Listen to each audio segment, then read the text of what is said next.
Welcome, everyone. Today we're presenting the pride behind pride, understanding the emotion behind inclusive advertising. I want to jump right in and watch an ad with you. Let's see this one. You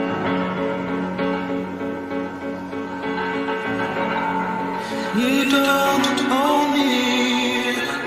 I'm not just one of your many toys. You don't own me. Don't say I can't go with other boys.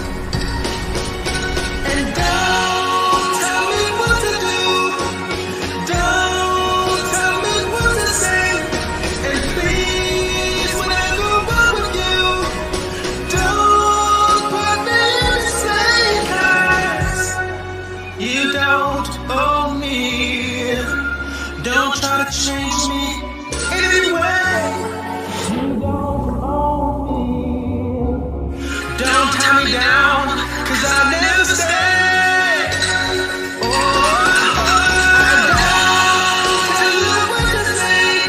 I don't tell you what to do. So just let me be myself. That's all I can do. I'm young and I love to be young. And I love to be to live my life the way I want. To say whatever I feel.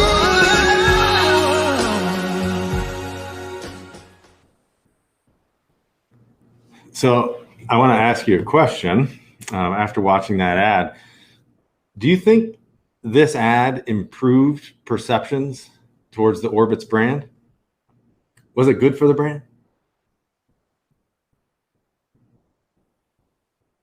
Oh, I love seeing this live. Look at those results come in. Think anybody's response now will be influenced by the responses previously? No, it's tightening up. How about that? Looks like we're just, yeah, exactly. Oh, still going. Now it's edging, coming back even. About 62%, 38% say no, 64% say yes. I'll let you keep going while we talk about this. This is an interesting question. So I'm asking your opinion, right? Do you think this ad improved perceptions towards the Orbitz brand? And if you're on this call, you may be an expert in advertising or at least consumer insights. And understanding your opinion might be, a good, interesting thing for me to know. But we seem to be split 62, 38. I don't know. 62% say it's good for the brand. 38% says no. Well, are we really interested in the opinion of whether the ad is effective for the brand, or would we actually like to have evidence, like scientific evidence of whether it's good for the brand? We'd rather have the latter. But in marketing research, we've thought for many years that we couldn't have the latter, scientific evidence, not with any efficiency or cost, reasonable cost. That's now changed. So if you are in, let's see, I'm going to pause the quiz. There you go. And our final split is 58%, 36.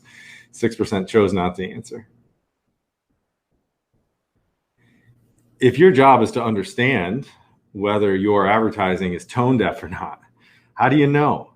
How do you know if your ad is tone deaf? Can you get it by asking people's opinions? We're going to argue today that we can go beyond people's opinions and gather scientific evidence of the efficacy of ads. And we're going to look at the Pride ads in particular from the month of June to see which brands were successful for their brand and which brands fell short. We're going to use two methods that we'll show you today. One is implicit association testing. This is through Sentient Prime, and it measures the non-conscious associations in the mind. So if you are thinking of Orbitz, what comes to mind automatically? Adventurous, supportive, exciting, safe. Whatever attributes may come to your mind are going to give rise to emotions, positive, negative, approach versus avoidance emotions, and they're going to bias our behavior toward or away from a brand. This is a non-conscious measurement. That is, we're going to understand how people feel about the brand without asking them explicit questions. We're going to combine that particular technique with sentient expression. which is online automated facial action coding, measuring the movement in the face, which express meaningful gestures to the audience and understand the emotional engagement of the audience during the ad. So if you look at those two things together, rapid subtext, the tool that we're showing you today, combines implicit association testing, the non-conscious mind measurement, with moment-by-moment emotional expression. And from an advertising modeling perspective, these are the two key elements that we need to know. Most advertising testing focuses on engagement. Is the ad entertaining? Does the audience like it? You get a lot of opinions about whether the ad is good or not based on whether people are engaged with it. But that's really only half the equation. The second half is influence. And that is, we don't want to just produce entertaining work. We want to have an influence on our brand. And so everyone likes their content to be liked, but emotional influence pays the bills.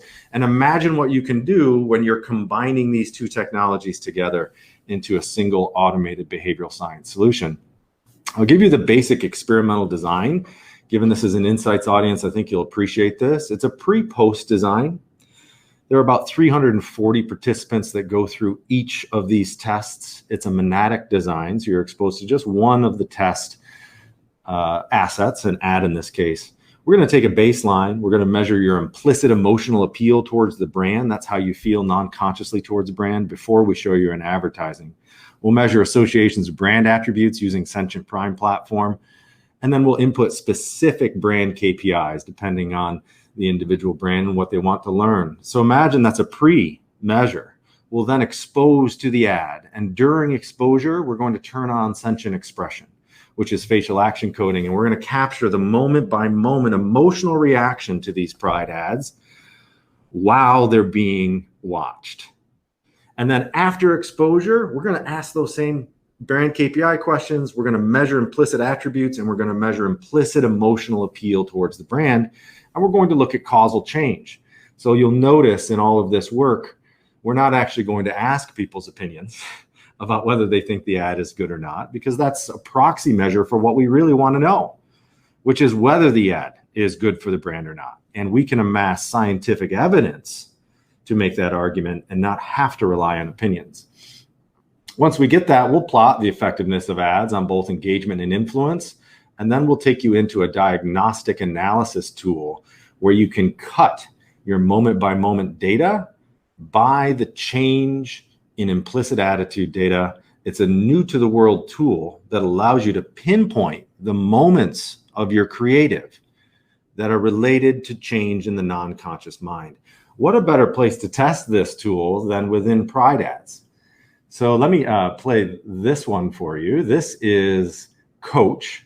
Pride is where you find it. We'll play the ad first, and then we'll go into the results on the ad so you can see how it actually played for the audience. So this is Coach.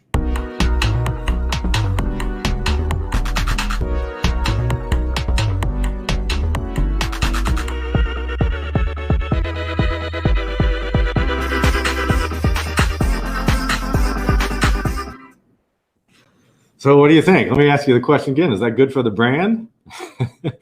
I said I didn't want to rely on opinions, but we're doing that, right? We're spending millions of dollars as an industry just asking people's opinions when we could actually just measure their change in attitude. And so if you're in advertising and you're looking at this ad, you're trying to analyze it, is it good for the brand or not? Well, we don't have to rely just on your judgment. We can actually understand. And that pre-post design, here's the influence of that ad on the Coach brand. You'll see the pre-measures are in blue, the post measures are in green. We measure the implicit emotional association towards Coach before the brand. Above 100 is positive, below 100 is negative. And you can see there's a significant lift in implicit emotional appeal. That means change in the non-conscious mind after a single viewing of that 15-second ad. And it does damage to Michael Kors, and Kate Spade is right in the middle there, not really moving in a significant way. On the attribute side, we tested 6 different attributes with this particular spot, and the data shows us that accepting Coach, as a brand that is accepting, gets a boost after exposure. So before watching a 128, after watching a 130, that's a significant difference. So we've had a significant change in an association with the brand, and we've had a significant change in the emotional appeal of the brand. Well, what can we do with that? That's good. If you just needed a scorecard, you'd say, check, okay, we did our job. If you want to understand more, imagine what you can do if you could cut the emotional experience by the change in attitude variable. And that's exactly what rapid subtext does. We're going to be able to isolate those people who had a change in their implicit attitude, more accepting towards coach, and then isolate what their emotional experience was. And let's watch what that looks like. Here, the blue line are those people who became more highly associated of accepting with coach after a single viewing of watching that spot.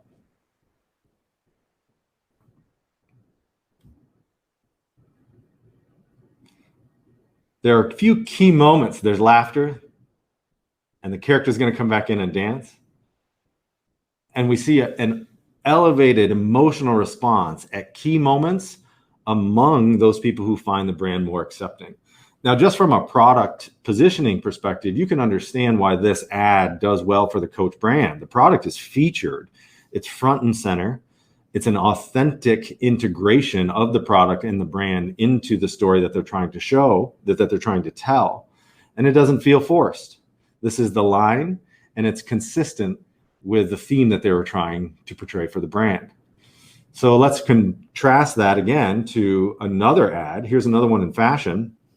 This one is from UGG, and this is UGG Pride Celebrates Proud, and it's a 30-second spot. Let's take a look at this one.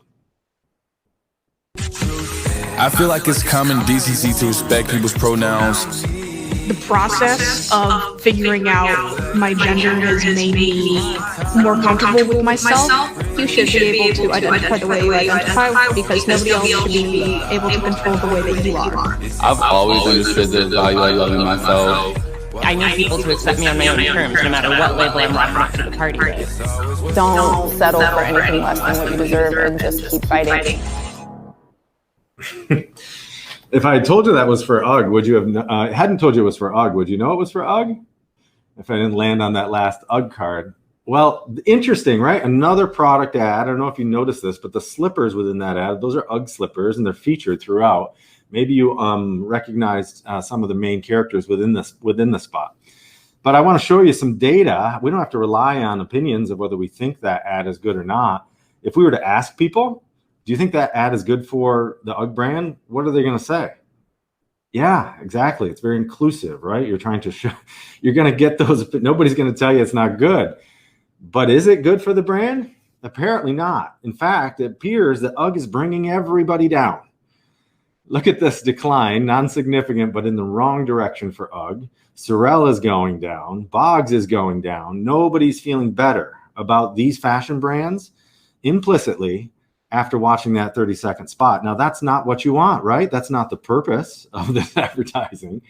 We want to make a statement, obviously, as a brand here, making a statement and being supportive, but we also want it to be good for the brand. Well, what do people actually think of the brand if it's not going in the right direction emotionally? This is really telling. Now, this ad was run, this is a 24-hour ad test. It's all automated, it's online, it's rapid subtext. And within 24 hours, we're able to see that a single exposure to this ad increases confusion with UGG, increases fake with UGG, increases insincere with UGG, reduces proud with UGG, reduces supportive with UGG. Oh my goodness. If you were the insights pro on the UGG brand and this was your data, would you go to market with that ad? What if you were already in market and you need to understand why? Well, we can dig into that data and we can isolate the emotional experience among those people who felt UGG was more fake after watching it.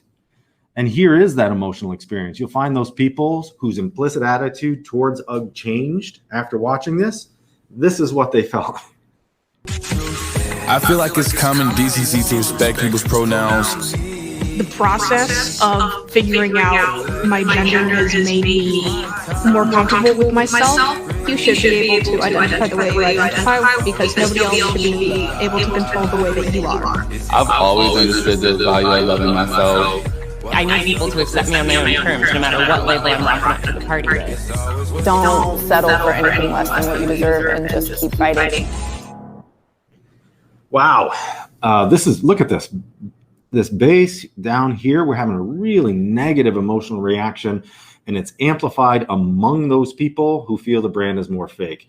If we need more evidence that this is not good for the UGG brand, well, we can ask people's opinions if we want to, but you can see from this data that this isn't good for the UGG brand, not among that population that was tested. So very interesting, right? 2 product spots, both focused on pride, trying to celebrate pride. One very effective for Coach, one very ineffective for UGG. Let's take a look at another one. This is from Sky Vodka. We love this case study. It was fascinating. We tested so many of these in June so we could gain some meta intelligence on the pride campaigns and what brands were doing well and what brands needed help.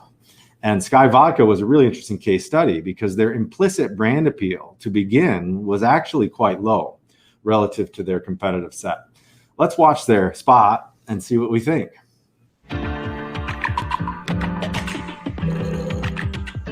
I'm coming out. Again.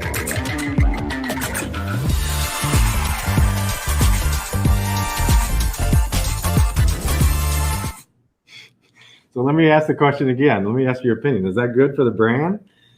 And I'm asking the opinion of a group of 70 experts, right? And we're still going to come up 50-50, right? I don't know. So why as an industry are we doing that same thing, not asking even experts? We're going out and asking people who know nothing about advertising, whether that's good for the brand, the consumers. That's the audience we want to understand, but we don't really want their opinions on whether the advertising is good or not. How would they know? They're not advertising experts. But we do want to know how it actually makes them feel. That's the difference. We don't want to know necessarily how they feel about our ad. We want to know how our ad makes them feel. And in particular, we want to know how our ad makes them feel about our brand. Engagement and influence. And if we don't have to rely on opinions, which we don't with automated behavioral science, we shouldn't. Because we can get scientific evidence of the efficacy of these ads. And here you go. Look at Sky. I mentioned a low brand perception to start with. They're actually implicitly negative in the general population before exposure to this ad. The ad moves them in the right direction. It gives positive implicit emotional appeal, imbues it on the brand. And it does so by increasing perceptions of inclusivity and of supportive with the Sky brand. And can we understand why? Well, let's take a look. If we go into the cut data and we cut that change in that emotional engagement data by the change in attitude data, we can pinpoint the moments that are related to that attitude change. Here we go. This is the group that feels Sky is more supportive after a single viewing of this 15. I'm coming out. Again.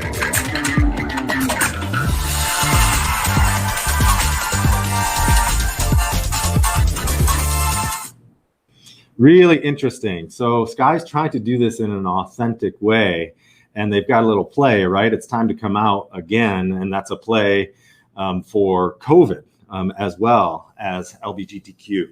So really interesting and clever attempt, and good for the brand, lifting for the brand, and increasing perceptions of overall supportiveness for the brand. And you don't have to rely on anybody's opinion. You have the scientific evidence to tell you that. Very different. So let me come back around and come back to orbits. We started with orbits and we said,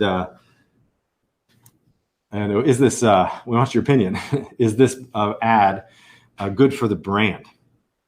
And we have the opinions. It was, I think, 58-36 with 6% of people abstaining. So slightly in favor of good for the brand, 36% saying not good for the brand. I'm going to take you into a dashboard and just show you the results live. So let me come in here and share.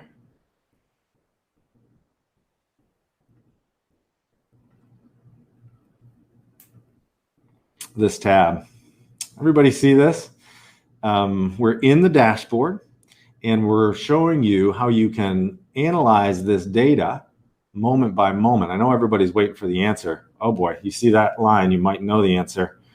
Let's see, I'll drop that, and we'll come down here, and we see change in implicit appeal, before, after, nah, not really affecting the Orbitz brand.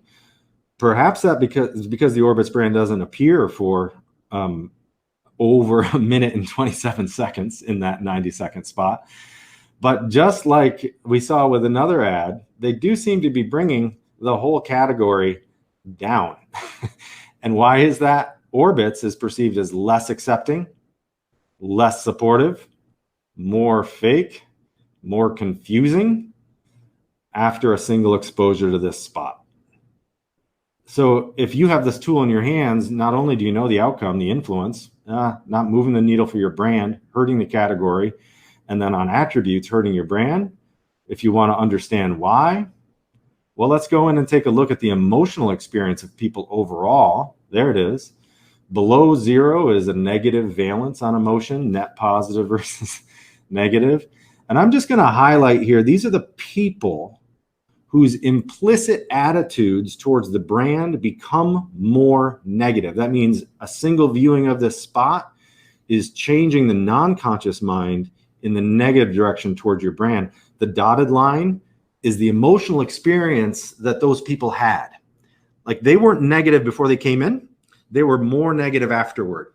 And if we cut the data by that change in attitude variable, we have very good evidence that this is perhaps a good work of art and perhaps not a very good ad.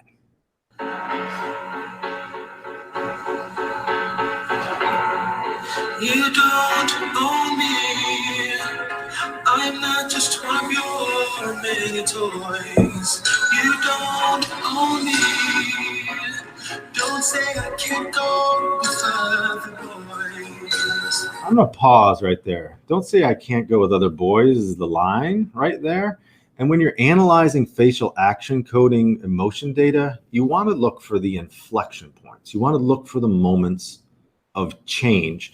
And look at what happens to the group of people who become less emotionally appealing towards the Orbitz brand after viewing this ad. That moment, don't tell me I can't go with other boys, produces a significant negative emotional response. Let me just do that again.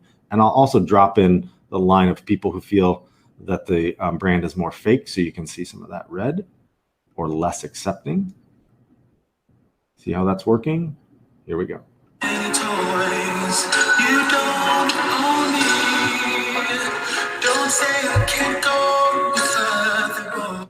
Okay. Everybody see this? See the power of that tool? See the sensitivity of facial action coding combined with implicit association testing? If you're on the call and have been wondering about facial action coding, whether it's valid, here, take a look at this.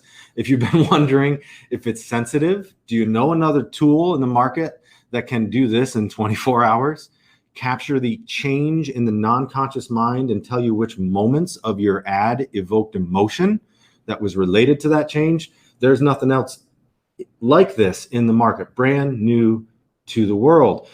Now, when I asked the question in the beginning, we were watching the ad without any data over it. And my own reaction to this ad is actually very positive. The music is aching there in the beginning, but then it really begins to soar. So listen to this next string, the next maybe 20 seconds of this spot. The soundtrack really soars. And in me, it evokes a lot of positive emotion. And if you were watching my face while we were all watching that ad, you were seeing an awful lot of positive expression. I was maybe trying to bias the poll. I don't know. You can ask me, but think about a focus group and how that might actually influence the responses if you're watching one person in particular and their reaction. This is really important because it's not about an opinion. It's not about one person's emotional reaction.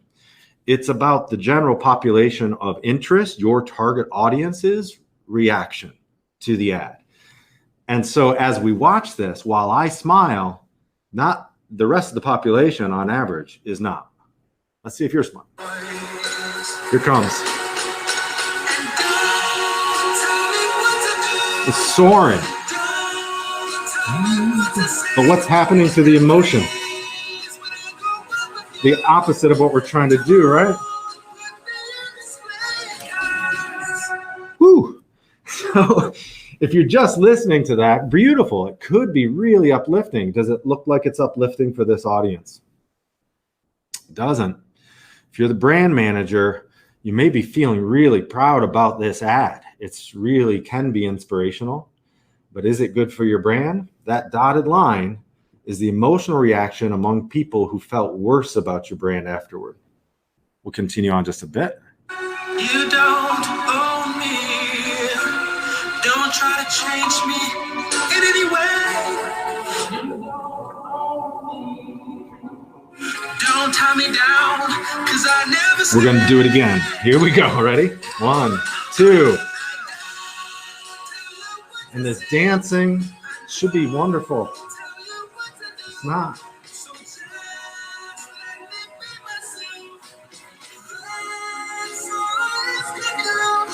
I'm young and I love to be young, to be young. And I love to be free, to live my life the way that I want, to sing. Where is the brand? There it is. 3 seconds left. Get that brand on there. Remember I talked about needing more than just engagement? With orbits, it's a great example. It's very engaging in a negative way, negative emotion for the average population. For some individuals, positively engaging overall. But where's that brand? The brand appears at the end with 3 seconds left. There's no priming to suggest that this is about travel or a travel brand in the beginning. There's no branding in the beginning. It's just a beautiful song with beautiful imagery with a brand attached to the end. If you drop the Z, you could get another brand in there, the Orbit brand, and you might actually find that the content is even more relevant to that brand. So we think about that from a branding perspective. Let's set the stage, right? We can't produce creative just to entertain people. That's just good spending for our competition if we're lifting the category. But if in this case, we're diminishing perception towards the entire category, we're just bringing the whole category down. So let's transition into those takeaways. The key here is about authentic expression from the brand. What is it about the Orbitz ad that's authentic from Orbitz? What is it about the Orbitz brand that is part of that story? It's not integrated into the story. You've heard the term rainbow capitalism. We can't say that this is an attempt to capitalize on the rainbow, right? Because we assume that there's really good intention there. But is it authentic coming from the brand? Is it a brand that understands the humanity and meaning underneath inclusivity and the LGBTQ plus movement? Those brands that do and do it in an authentic way for the brand are those that are going to be successful. Each of these are authentic attempts to display pride, but only some of them are successful for the brand. So the conclusion here is that brands need to understand their part in a social movement to show crucial authenticity, and the context is important. What is the context within which you're advertising, and how is your brand authentically connected to that context? In some cases, we saw an authentic connection. In some cases, we saw the promise for an authentic connection, but the failure in execution. And then in other cases, we didn't see an authentic connection at all, as in the case of Orbitz. So to take the final takeaway, I just want to plant this seed. This tool is automated behavioral science. You can have these kinds of insights in 24 hours. You can understand the moments that are related to the actual influence of your ad on either optimize that creative or swap your media buy. If you're not doing this kind of testing, if you don't have scientific evidence, we're just relying on people's opinions, you're going to be in a disadvantaged position and potentially do significant damage for your brand. We'll drop out and give a couple of moments here for Q&A. Thank you for the time today.